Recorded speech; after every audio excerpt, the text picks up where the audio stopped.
Hey, it's Deborah. As promised, here we go. I'm jumping in with 4 different types of customers. If you're on social media, you're using any kind of marketing, social media is a piece of your bigger marketing funnel. You may have digital marketing and you still have traditional marketing, depending on who you are, meaning you're still using radio, maybe you're still using TV.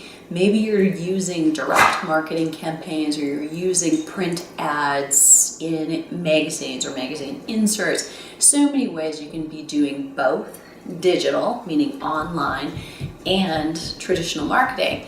Over here in digital, social media falls under that category. It's not the only piece of it, but it falls under it for sure. What you never want to forget is it doesn't start with social media. It starts with your content, and social media is a place to deliver that out.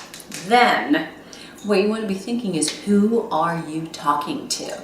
So in your business, no matter who you are, you're you are the one, you're the personal trainer, and you're wearing a manager hat, the owner hat, you're wearing the financial planner hat, and you're wearing the new programming hat, you're wearing the social media marketing manager hat. If that's you, you want to keep in mind 4 different types of customers that you want to be talking to.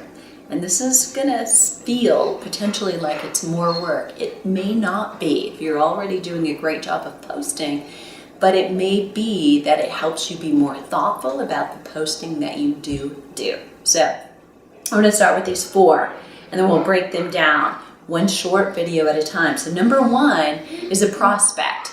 That's somebody who you would like to become a customer, but they're not even in your world yet. You know, they have not come to you and said, hey, here's who I am, put their hand up. You don't have their email. You don't have any way to contact them.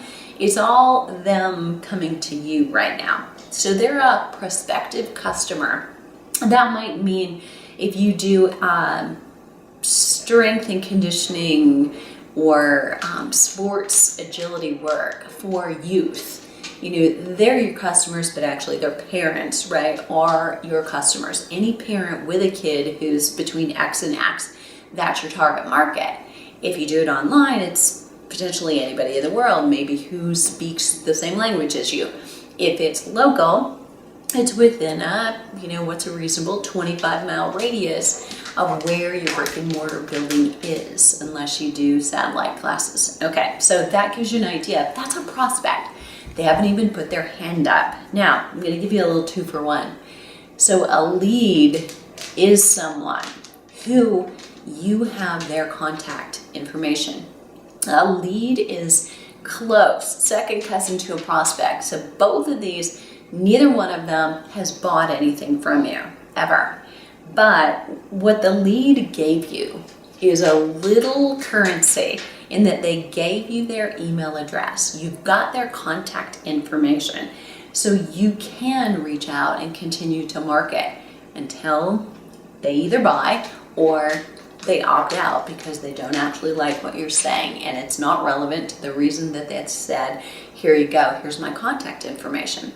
So that lead is someone who might have opted in, meaning they put their name and email address into an opt-in form, so they're on your email list, and you can reach out to them with continued connection or communication about the topic that they said they wanted. Now, that's key because a lot of times what we're doing in follow-up is we're reaching out, communicating with information that is not connected or relevant to the reason that they got on our list in the first place, right? So here's an example, and this is a very common one. Someone comes in, if you have a large fitness center, this is going to fit you, and if you don't, bear with me because the message is the same. You have a large fitness center and maybe someone comes in and joins and they automatically get added manually to your, or maybe automatically, it is automated, to your large email list. And then you start sending information out that is about your youth programming, that is about the swimming pool being closed, that is about a group fitness class in hot yoga. And the reason they joined is because they have osteoporosis or Parkinson's and they need a place to exercise. So none of those things you're sending are relevant to them. A person like that would opt out because they're not on a special list about getting information that is meant just for them.